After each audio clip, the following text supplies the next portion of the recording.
Bom, pessoal, vamos fazer o seguinte, vamos conversar um pouquinho hoje sobre todas as tabelas de apoio do sistema, tá? Então é assim, quando eu entro no sistema, eu tenho aqui a primeira parte, cadastro, tabelas de apoio. Vamos falar de algumas dessas tabelas que são que estão aqui disponíveis para poder fazer a amarração da parte de movimentação do software, né? Então, vamos começar aqui pela tabela de forma de pagamento. Então, forma de pagamento, a gente vai criar aqui uma condição. Vamos pegar uma condição existente de dinheiro para explicar como funciona. Então, código, dinheiro, número de dias para pagamento. Quando eu faturar um produto na condição dinheiro, quantos dias após o faturamento eu vou gerar o título? 0 dias. Então, quer dizer, faturei no dia de hoje, mais 0, vai gerar para hoje mesmo. Essa operação está vinculada a terceiros, né? Se estiver vinculada, eu vou informar que sim aqui. Depois, na sequência, eu vou explicar o porquê dessa situação. Preciso que saia endosso no cupom. Toda vez que eu ir vender dessa forma, quero que alguém assine alguma coisa. Não precisa, né? Porque está sendo pago em dinheiro. Não há necessidade de alguém endossar esse pagamento. Validade de dados no cliente. Precisa preencher e checar a validade dos dados por conta de saber se está o campo preenchido em endereço para efetuar a cobrança posterior? Não, porque é em dinheiro. E como que eu quero que esse título entre no meu financeiro? Eu quero que ele entre já como pago. Toda vez que eu faturar algo em dinheiro, ele vai entrar no meu contas a receber como quitado e pago na data do faturamento. Tá? Então vamos criar aqui uma segunda condição. Vamos criar a segunda condição, que seria a condição 2 o cheque e tal, uma nova condição, carteira, por exemplo. Então, carteira. Quando eu fizer um faturamento em carteira, para quantos dias? Eu quero para 0 dias. A operação está vinculada a alguém? Não está vinculada a ninguém. Endosso, sim. Eu quero que emita um endosso para a pessoa poder assinar.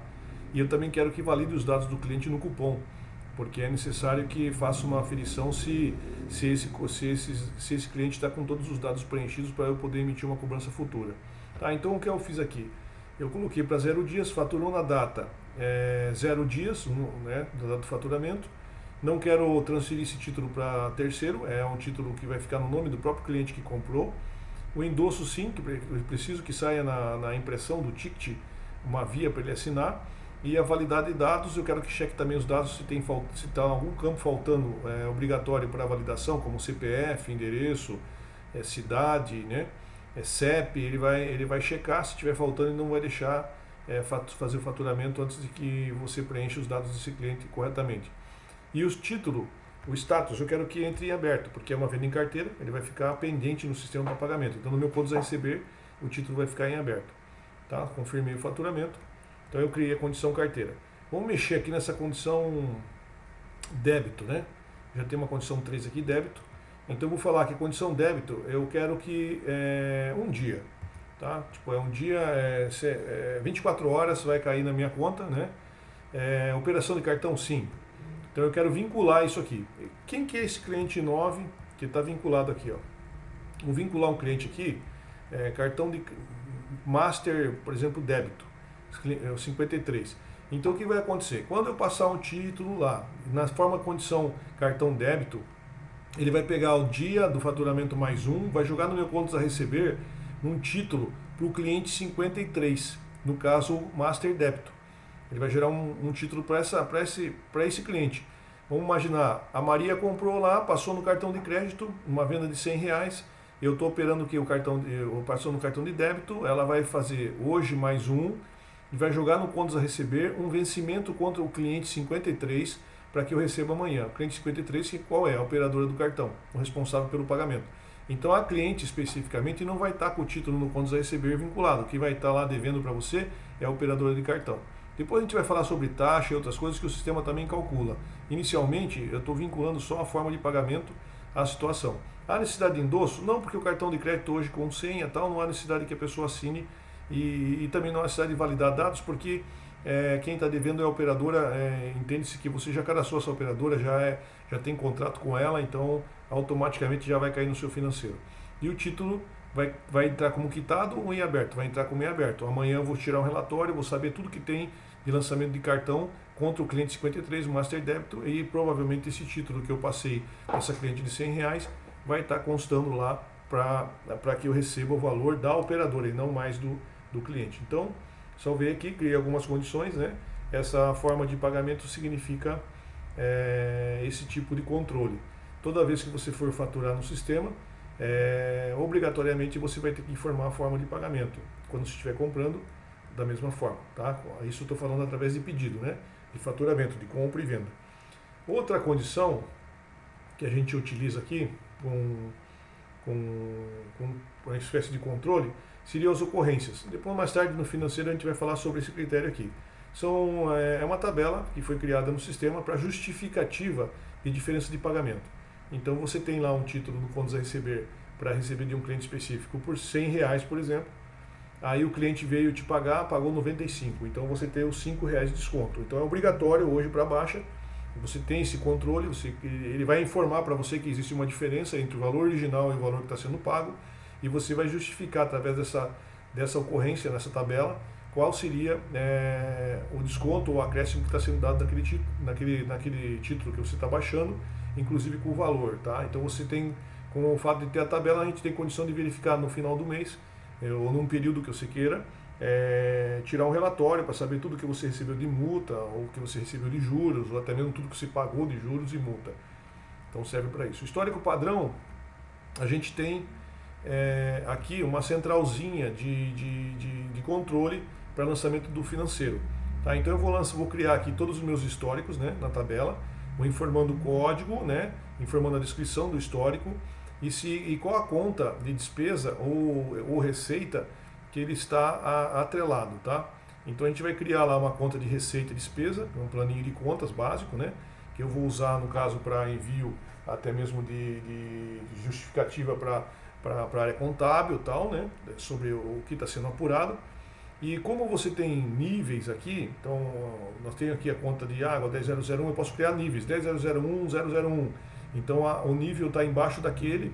E por sua vez, então você consegue montar uma centralzinha de custo e fazer uma apuração e fechamento mensal para você poder saber o que está tendo de despesa e receita em determinado setor da sua empresa. E essa conta, esse histórico, ele vai ser vinculado também no documento de contas a pagar e de contas a receber. Tá? Ele só é usado na vinculação de títulos a pagar e receber no sistema. Outras operações dentro do sistema, como pedido, venda, OS de entrada, pedido de compra, nota fiscal, ele não vai pedir histórico. Tá? O histórico vai estar simplesmente vinculado ao financeiro. E a central de custos, né, de operações de custos do financeiro. Outra situação, eu vou pular a parte de classificação, porque a classificação ela vai estar atrelada ao modo de estoque. Tá? E a parte de representantes e vendedores, a gente vai falar já. Tá? Então aqui eu tenho uma tabela básica de representante e vendedor, né, e os vendedores, que no caso seria a mesma coisa. Vou pegar aqui um vendedor, então Clodoaldo. Então aqui eu vou colocar os dados dele, né, CPF e tal, tudo que requer aqui. E aqui eu vou ter uma situação. Ó. Vamos imaginar que o Clodoaldo ele ganha 1% de comissão. Se ele bater a meta, tá? Se ele não bater a meta, ele não vai ganhar nada, vai ganhar só o salário dele no mês. Como que eu pago essa comissão para ele? É integral ou parcial? Integral seria, eu pago X dias ou número de dias após o faturamento ou num dia fixo, de uma forma só. Então eu vendi 10 mil, vou pagar 1% X dias após o faturamento, aí eu vou informar o campo aqui, ó, paga 5 dias após o faturamento. Ou não, eu vou pagar todo dia 5 para ele, no acerto de final de mês. Então eu vou informar nesse campo. Se eu quiser emissão parcial, o que seria? Eu vendi em 3 vezes, eu faturei em 3 vezes um pedido. Aí a pessoa, se tiver no controle parcial, ele vai receber a comissão dele em 3 pagamentos também, tá? À medida que o cliente paga. Credor para crédito a comissões. Se você criar aqui um controle de pagamento das comissões, no final de um período que você for fazer o fechamento, ele vai fazer o cálculo em função dessa comissão, tá? E vai gerar um crédito no seu contas a pagar contra esse fornecedor, tá? Ele vai gerar um crédito para esse fornecedor lá, vai gerar, quer dizer, um débito seu, né, contra ele, para você efetuar o pagamento. Então ele vai indicar aqui um fornecedor para receber esse dinheiro, tá? E no caso específico vai cadastrar ele mesmo como sendo o fornecedor da operação. Se eu informar aqui base mínima, ó, se ele vender até 10 mil reais por mês, o que estou falando aqui? Se ele vender até 10 mil reais por mês, eu vou pagar 1% de comissão. Se ele não vender 10 mil reais, ele não vai ganhar comissão nenhuma, zero, beleza? E esse vendedor, ele pode dar até 5% de desconto, automático, sem perguntar para o supervisor de vendas, proprietário, nada. Ele tem 5% de teto de desconto para dar em qualquer operação de venda. Salvei aqui, tá? Então, o cadastro de vendedor é feito, né, nesse modo. Toda a operação de venda, né, vai exigir lá o representante, então automaticamente na operação de venda pelo sistema, você indicando o representante, ele vai obedecer esse critério aqui de desconto, ele vai obedecer o critério de comissão, tudo na situação aqui. Então, representantes e vendedores vão ser utilizados quando? Quando você cadastra um cliente, você vai indicar quem é o representante que atende ele, e quando você faz venda e compra no sistema, tá? Ramo de atividade.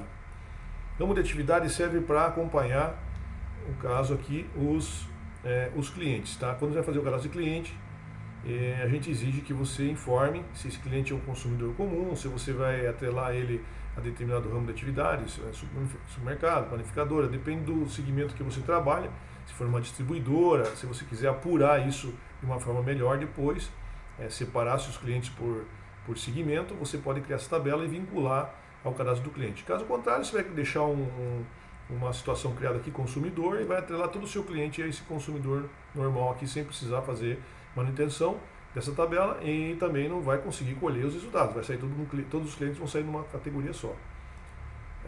Outra coisa que a gente tem aqui, tabela de natureza de operação, bobagem falar, né? A gente manda aqui uma tabela mais ou menos criada já, isso é meio que obrigatório hoje para quem for rodar emissão de nota fiscal eletrônica, né? E até mesmo para quem for fazer a apuração de SPED. A gente tem aqui um vínculo que a gente criou aqui, por exemplo, pegar aqui uma condição de venda, né? Vamos pegar aqui uma condição de venda aqui padrão. Então 1102, compra para comercialização. Essa prioridade aqui, incide sobre o item da nota, significa o seguinte: se você quiser que todos os itens da nota, que compõem a nota que você for emitir, adote automaticamente, independente do CFAP que tiver lá, o CFAP 1102, ele vai obedecer, e você vai colocar assim, que ele vai pegar e corrigir todos os itens para 1102. Se você quer que se essa operação aqui, vamos supor de venda principalmente, não de compra como eu estou aqui agora, vamos supor 502, né? Eu quero que ela gere duplicata, né? Eu quero que quando exista uma condição de venda a prazo, dentro do XML seja composto essa informação. Então, por exemplo, eu fiz uma venda 28 dias, faturamento 28 dias em carteira, ou a prazo, né? Tirei um pedido, faturei, emiti a nota fiscal, e quero que no XML conste essa duplicata destacada no XML, para quem receba do outro lado tenha essa informação, e até mesmo no DANF ela seja impressa. Então eu preciso configurar com sim aqui, tá? CST PIS e alíquota, CST COFINS e alíquota. Se eu quero que a CFLP, para todo item dessa nota específica, desse CFLP, exista a condição do PIS, do CST PIS e COFINS padrão, né? Você vai informar aqui. Caso contrário, ele vai pegar o que tiver no cadastro da mercadoria. Quando eu recebo no SPED, importo um XML, recebo essa nota nesse CFLP, qual seria o CFLP correspondente à entrada para processamento do SPED fiscal? Então, toda vez que eu receber uma nota fiscal de um fornecedor que eu comprei com 502, ele vai pegar e automaticamente converter para 1102 no sistema, para que eu possa fazer a parte de SPED fiscal. Se essa mercadoria for para revenda, tá? Se eu for revender a mercadoria que eu estou comprando nesse status 502. Se eu for adotar ela como despesa, eu vou informar aqui embaixo qual seria o CFAP da despesa. Então eu comprei a mercadoria, ela está entrando com... na hora que eu estou importando a nota, eu informei que aquela mercadoria é uma mercadoria de aquisição para consumo, por exemplo, né? Vai entrar no CFAP de entrada de despesa automaticamente. Tá? Então aqui você vai criar os controles para poder vincular o CFAP para emissão de nota e até mesmo para o SPED fiscal, caso o cliente seja obrigado a entregar.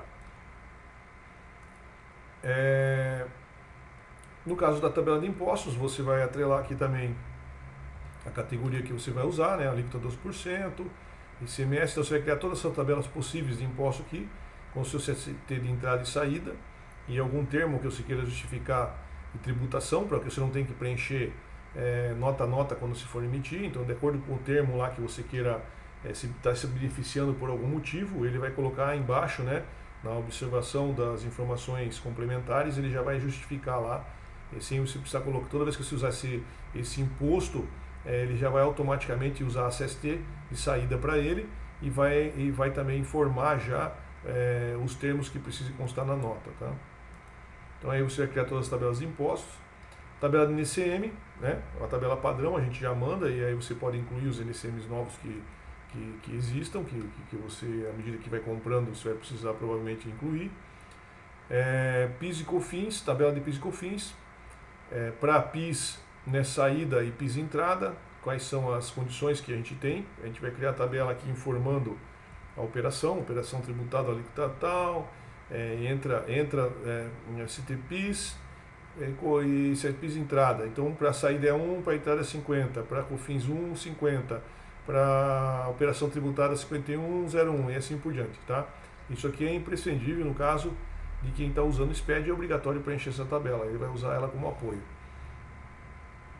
Então, assim, algumas situações específicas, a tabela precisa ser obrigatoriamente preenchida, tá? Por exemplo, PIS e COFINS e IPI, só vou preencher se eu precisar rodar SPED, caso contrário não vou precisar preencher. Tá? Então, assim, algumas tabelas são obrigatórias para determinados processos. Para o vídeo não ficar muito extenso, eu vou dar uma parada aqui e depois eu continuo com a parte da condição de venda.